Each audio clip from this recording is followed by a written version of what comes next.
You guys know that I still had a Galaxy Tab S3 earlier this year and I had no plans of upgrading until I realized that some apps that I needed for working between classes, like on transit and things like that, aren't supported by that hardware. So I went ahead and got the 2018 iPad Pro literally like a month before the 2020 model released, and I absolutely love it. But there's still that curiosity left in me where I ask myself how things would have been if I had stuck with Android instead.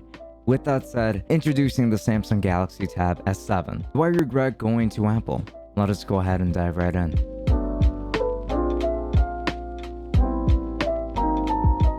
For more great content just like this, just make sure to subscribe and then turn on the notification bell so that you don't miss any uploads. Also, leave a like and a comment down below with all of your thoughts on this video. And while you're at it, I always leave affiliate links down below in the description as well. But make sure that you check out Lukrembo so you can find the best deals on all of that tech that you're shopping for. It's a simple browser extension that helps you make the best purchasing decision. And lastly, don't forget to check out my merch store if you're into some monochrome clothing like everything I'm wearing right here. So with that said, links to everything down below.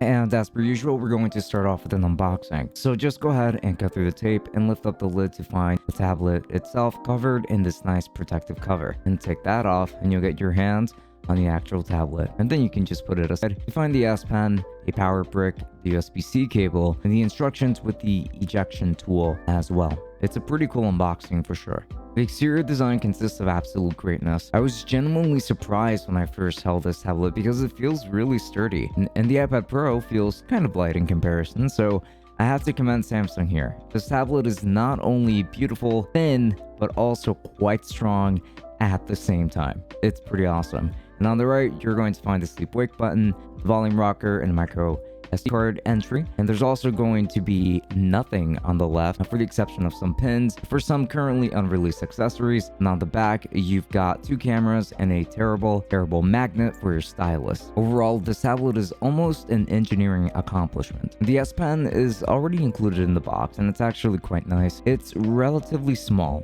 but the shape is great. It's great for writing and drawing, and it's got a soft touch texture to it that just makes it very easy to hold, and it's pretty comfortable. And you've also got a pretty cool free mappable button pretty close to the end of it where around your fingers would likely be resting if you're writing with it. And it's actually been incredibly nice to use, and I will get into drawing performance soon, but there's still so much more to cover here. And let's go ahead and talk about the screen itself, which is actually one of the most surprising moves from Samsung that I've seen, but one that has me incredibly happy. It features an 11-inch 2560 by 1600 IPS resolution display that runs at 120 Hz. This display is very vibrant, it gets super bright, and everything about it looks incredibly beautiful. Everything on it looks incredibly beautiful. The image just looks super sharp, and whatever you're doing or navigating on Android with this display is also just going to feel so smooth to do so thanks to that 120 Hz refresh rate that I raved about earlier. It's absolutely wonderful, and quite honestly, I don't have any complaints about it at all, and I think that they really nailed it here. However, I suppose that it's obvious that color accuracy wasn't the goal here, but I'm actually okay with that. Overall, love it. And here you've actually got a quad speaker setup. You're going to get two on the top and two on the bottom, right next to the USB-C port. And this is definitely going to be an improvement over the Tab S3 that I had way back when, like a couple of months ago, as they do definitely get louder and they sound pretty good, I would say, for constant consumption, but they're not really that impressive either. So why don't you go ahead and have a listen? The Shure SM7B is one of the most popular microphones for pretty much all purposes. People love it for broadcasting, podcasting, for streaming, filming YouTube videos, for singing, and so much more. This tablet features a Snapdragon 865 Plus, a CPU, an Adreno 650 for the GPU, 6 gigs of RAM, 128 gigs of storage, an 8 megapixel selfie cam, with an f-stop of 2 and scaling up to 1080p at 30 frames per second, 2 cameras around the rear, a 13 megapixel 4K 30 frames per second camera with HDR support, and the 5 megapixel ultra wide camera, and lastly, an 8000 milliamp hour battery inside. And this is where we're going to talk about the cameras, and I don't want to waste too much time on them because the answer is quite simple here. The rear facing 13 megapixel wide angle camera is actually very narrow, but it looks pretty good and sharp enough while doing pretty well in low light, I would say. It's just fine in my opinion. And the ultra wide angle camera is not good. It's very grainy and low light in particular, and has really terrible rolling shutter that is incredibly noticeable, and in other words, it really just shouldn't have even been included.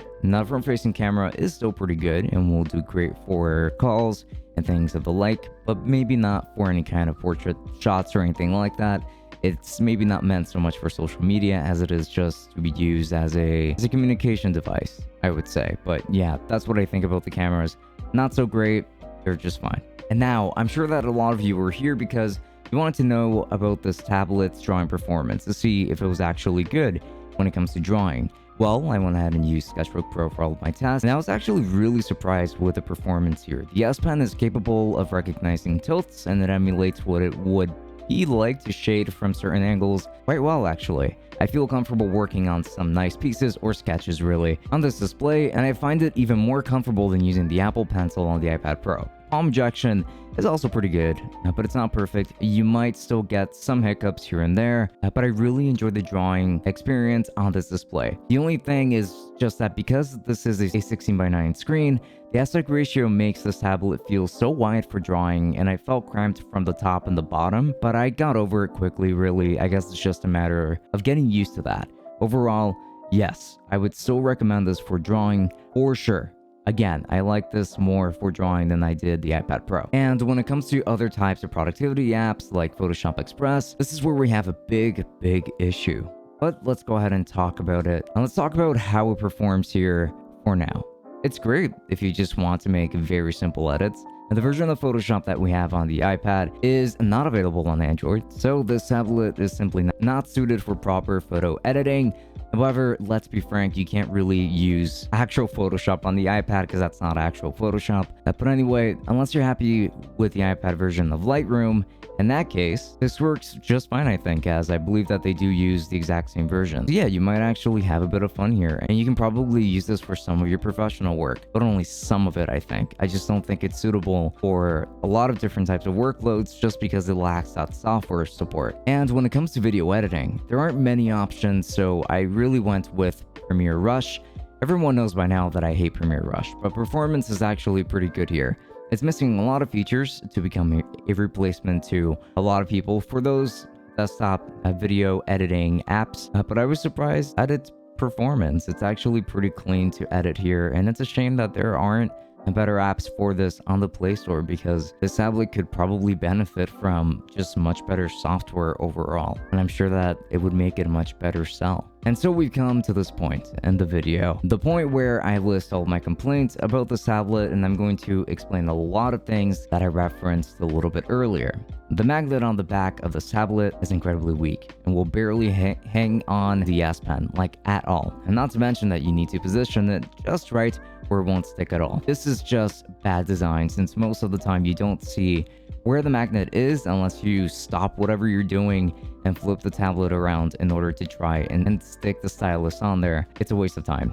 And the speakers could also be better in my opinion, but this is honestly the least of my worries. I feel like they could have forgotten about including an ultra wide angle lens because we don't need two lenses around the back, especially if one of them is going to be as mediocre as that 5 megapixel ultra wide lens is. You see, that money and that they wasted on that camera could have been used on giving us a much nicer magnet for the stylus. And that's an argument that I'm going to make for the rest of my life. And another thing is that if you run this at full resolution and at 120 Hz at all times, then you will notice that the battery life is really not that amazing, but it's serviceable and I can certainly live with that. Also, no headphone jack will always be a big gripe. But the last thing I have to mention is software support. This tablet lacks support from Adobe and even from other third-party developers who could include much more powerful apps for professionals, but those still appear to be missing to this day, which is a very big shame. So I know that was a lot.